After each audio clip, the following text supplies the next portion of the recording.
Hi. YouTube போட்டு 3 நாள் ஆயிடுச்சு. ஞாயிற்றுக்கிழமை அன்றைக்கி மீன் குழம்பு போட்டதோட சரி 2 நாள் ஆயிடுச்சு, போட முடியல. அப்புறம் நான் எங்கள் பெரியப்பா பசங்க அப்பா கூட பிறந்தவங்களை மட்டும்தான் சொன்னேன். எங்கள் அம்மா கூட பிறந்தவங்களை பற்றின்னு சொல்லலை. அம்மா கூட பிறந்தவங்க அக்கா தங்கச்சி 3 பேர், கஸ்தூரி, மலர், நாகராணி. அவங்க நாகராணி சின்னம்மா போன வருஷம் தான் இறந்துட்டாங்க. அது பெரிய சோகம்தான். நல்லா பேசிகிட்டு இருக்கேன். எனக்கு கொஞ்சம் டீ கொடுக்குறாங்க, கொஞ்சம் குடிச்சுக்கிறேன்.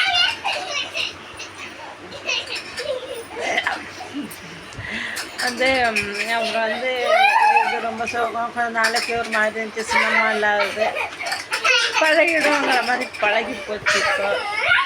அப்புறம் எங்கள் சின்னம்மா மாமா பையனை தான் பண்ணிட்டேன்.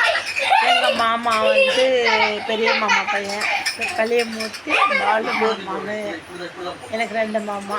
இப்போ எங்கள் மாமனார் மாறிட்டாங்க, அத்தை எல்லாமே தவிர்த்தாங்க. இதில் என்ன பெரிய சோகம்னா என் குழந்தைனார் 2 பேருமே இறந்துட்டாங்க. அதை பற்றி விரிவாக சொல்லணும். அப்புறம் சொன்னேன்னா அப்புறம் அழுவதான் வரும். அதனால் இதோட முடிச்சுக்கிறேன். மழை காலமாக இருக்குது, அதனால் எல்லாம் ரெயின் கோட்டு மறக்காமல் எடுத்துகிட்டு போங்க. சேஃப்டியாக போங்க, சேஃப்டியாக வாங்க. ஓகே.